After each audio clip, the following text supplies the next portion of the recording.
नमस्कार दोस्तों, मैं अनिल यादव। आपका हमारे YouTube चैनल BMS स्कूल पर स्वागत है। अगर आप हमारा वीडियो हमारे फेसबुक पर देख रहे हैं तो फॉलो जरूर करें। देखो बेटा, ये प्रश्न दे रखा है कि एक कंप्यूटर की प्रयोगशाला में 6 विद्यार्थियों के लिए 4 कंप्यूटरों की आवश्यकता पड़ती है। तो कह रहा है कि 1360 बच्चों के लिए कितने कंप्यूटरों की आवश्यकता होगी, है ना। यानी एक प्रयोगशाला है। प्रयोगशाला मतलब कि जहाँ पे कंप्यूटर सिखाए जाते हैं, है ना। वहाँ पर 6 विद्यार्थियों के लिए 4 कंप्यूटर की आवश्यकता पड़ती है, समझ लिए ना। यानी 6 विद्यार्थी हैं तो उनके लिए कितने कंप्यूटर की आवश्यकता पड़ती है? 4। तो कह रहा है कि अगर 1360 बच्चे हैं, कितने बच्चे हैं? 1360 बच्चे रहेंगे तो कितने कंप्यूटर की आवश्यकता होगी, ये हमें पता करना है। तो हम यहाँ पहले हल डाल रहे हैं। अब हम यहाँ लिखेंगे 6 विद्यार्थियों के लिए कंप्यूटर, 6 विद्यार्थियों के लिए कंप्यूटर बराबर 4। समझिए ना। यानी 6 विद्यार्थी हैं तो उनके लिए 4 कंप्यूटरों की आवश्यकता होती है। तो कह रहा है कि 1360 विद्यार्थी रहेंगे, 1360 बच्चे रहेंगे, तब कितने कंप्यूटर की आवश्यकता होगी। तो हम पहले एक विद्यार्थी की पता करें। कितने विद्यार्थियों के? एक। तो एक विद्यार्थी, देखो जब 6 विद्यार्थी हैं तो 4 कंप्यूटर की आवश्यकता पड़ती है, और जब एक विद्यार्थी रहेगा तो कम की आवश्यकता पड़ेगी कि ज्यादा? कम की पड़ेगी, है ना, क्योंकि कम विद्यार्थी हो जाएंगे। तो एक विद्यार्थी के लिए कंप्यूटर,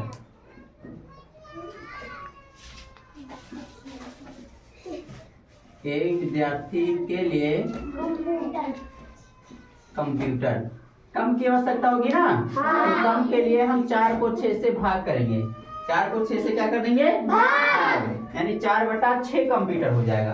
कितने कंप्यूटर हो जाएगा? 4/6। हाँ, यानी जब एक विद्यार्थी रहेगा तो उसके लिए 4/6 कंप्यूटर की आवश्यकता होगी। अब 1360 का पूछा है तो हम यहाँ लिखेंगे 1360 बच्चों के लिए कंप्यूटर।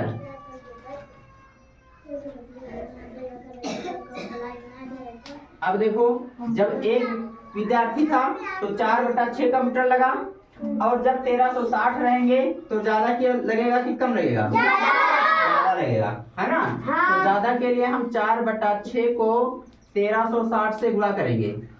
4/60 को किससे गुणा करेंगे? 1360।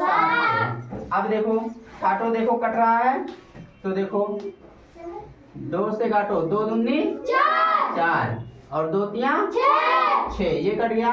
अब 3 से 1360 को काटो तो देखो 3 एकम 3 और 3 चौका 12। देखो 13 से 12 निकल गया ना, एक बचा, ये कितना हो जाएगा?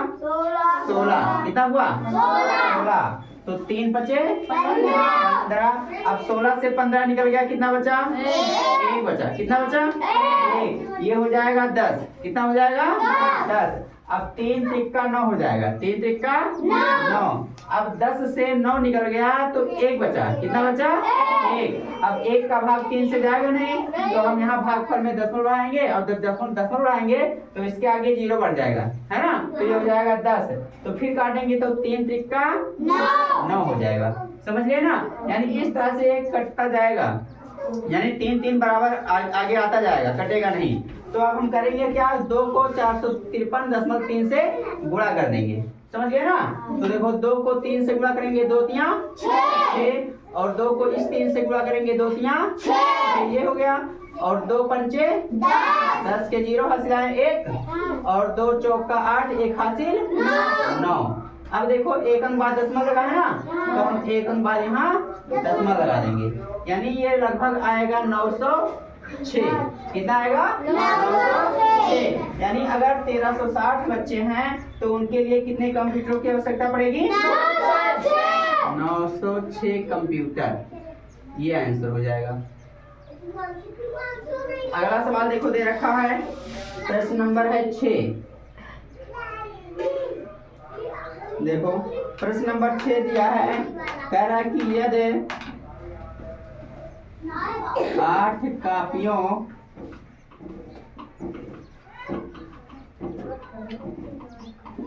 का मूल्य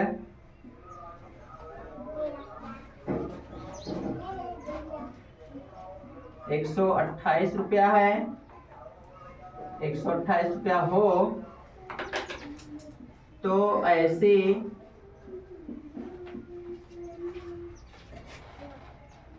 19 कापियों का मूल्य ज्ञात कीजिए कह रहा है।